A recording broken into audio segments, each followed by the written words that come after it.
Welcome to Living Chassidus. Together, let's live the Chassidus we learn. Good morning, everybody. Welcome to Chassidus in the morning. Kuntres HaTefila. This is it's the fourth week now I'm going into. We're doing a great job and tracking through. So we're in the middle of the first parak. And we're discussing what type of avodas there are and what impact I can have to the point of, as we said, it can get you to the point of kol sanefesh, so end up saying, which means you're so connected to God, you're so involved with godliness, you're so inspired by godliness, that your soul wants to expire itself. We're going to start from the top of page 30, and I'm hoping we'll finish today the first parak, and the second parak we'll start talking about what is boinus is. What does it mean to meditate on Chassidus? Affecting the heart as well, page 30 in the top. Affecting the heart as well. Such avodah consists of the central attachment of one's intellect. And to get to the point of actual expiration of the soul, meaning the point of being so close to God, or so connected to godliness that your soul wants to go back up, which is a crazy level. How do you get to such a level? The work they consist of is the essential attachment of one's intellect to godliness that is superior to even intellectual excitement. So it's the attachment of a person to godliness, which is higher than the level of attachment to some intellectual idea. So there could be an idea that you think about or you learn, and it's like exciting, it's very interesting. And if you've ever had that experience, you can think about what that felt like. So it's like an awesome feeling. But what he's saying is the feeling that you get, or what you achieve through the connection, the intellectual connection, not just to an idea, but to godliness, is much greater. And how much more so is the emotional excitement of the heart.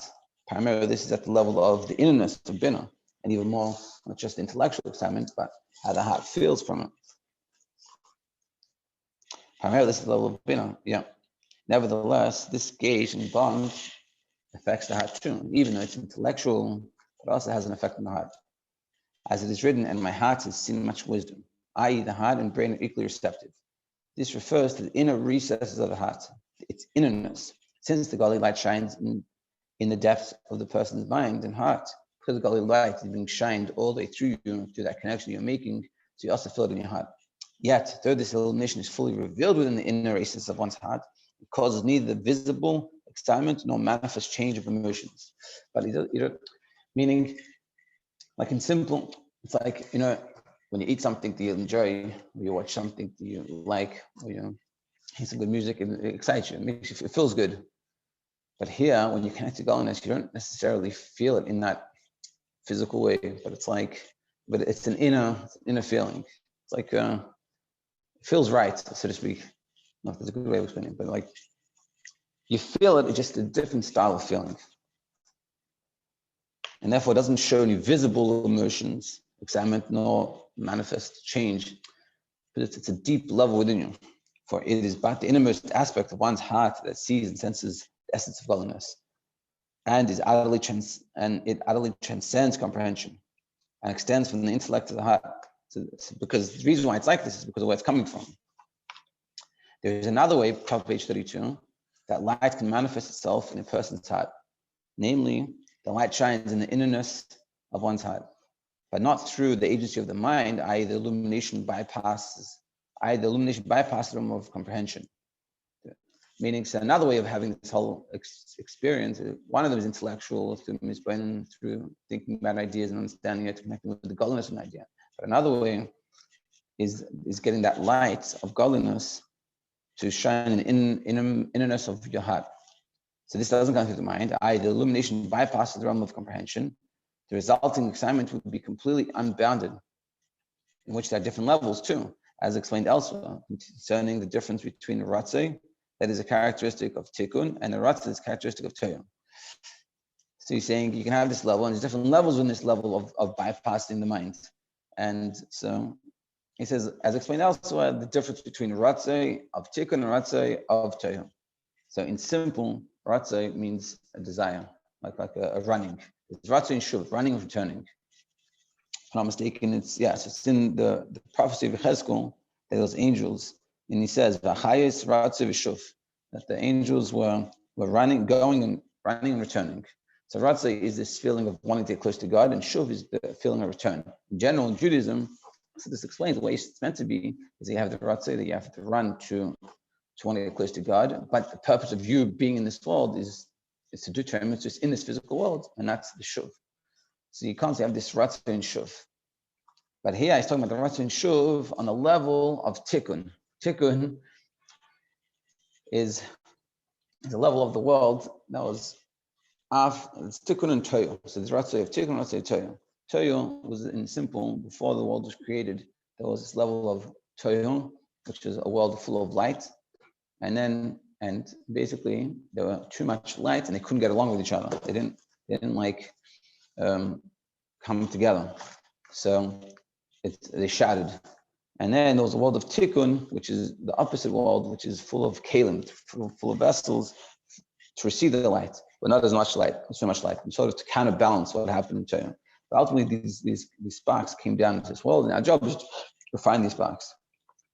But so he's saying this level of excitement that you get that bypass intellect, there's a lot of different levels. Like explained other places, the difference between ratzei of tikkun, this running, wanting to get after God from the level of tikkun, which is more organized and set fashion, but it's a very high level in godliness, versus the ratzei, the running, the wanting to go away, to come close to God, from the level of tohu, which is craziness. Like, it's total, in short. So the light under discussion, though, originates from the innerness of the intellect. But what we're talking about was talking about Kuntres HaTefila, which is the avodah of thinking and meditating on ideas of Vilikus. The light under discussion, though, originates from the innerness of the intellect that absolutely transcends comprehension. Comprehension generally being an external aspect of the cognitive faculty. Therefore, no excitement or change transpires because you're reaching a level for the inness of the intellect, so he's saying it doesn't actually express itself. It doesn't express itself outwardly. On the contrary, one's whole essence is utterly nullified. The person is so transfixed that he becomes like an inanimate stone. Meaning the expression of that feeling, what that feeling causes, when it's external, when it's a level that we can comprehend truly, so it has a physical effect on us. We're talking about a level very deep level within us, so the effect that it has is not a very external one.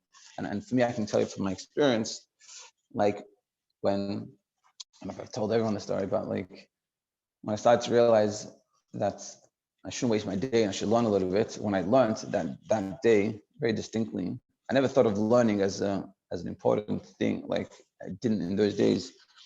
Like learning had such value, not just intellectually and what I meant to do, but like how it would change me.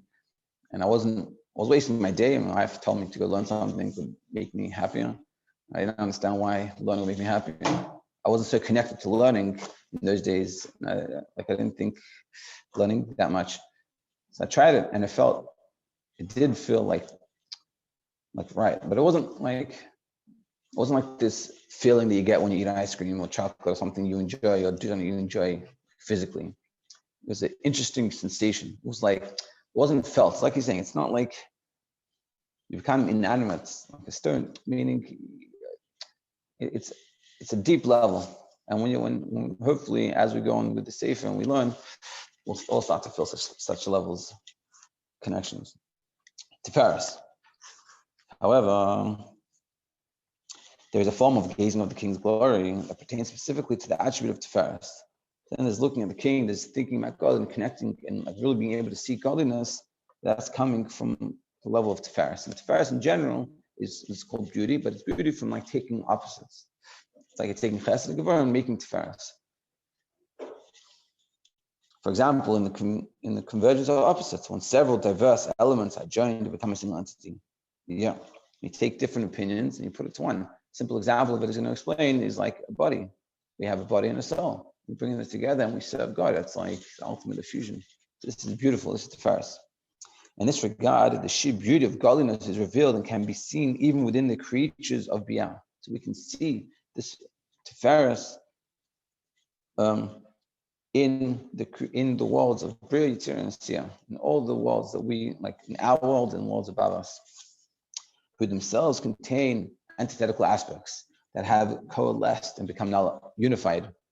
Meaning, because Bria, it means creation, Yitzir is a formation, and Asiyah is a world of action like us, but all these have, so to speak, a body and a soul. Atzilus, in this context, doesn't have that type of reality, just oneness. But it doesn't have the opposite. So I don't have this level, so to speak, of Tiferes. Now, it has Tiferes and Atzilus, it's a different discussion, but what he's actually saying here, all these worlds of Bria, Yitzir, Asiyah, all have this extremes of body and soul that have come together, which brings us to Tiferes' beauty. And all of them also in the supernal worlds and in the infinite worlds have this concept of, And further yet, the perfection of his essence tolerates all opposites.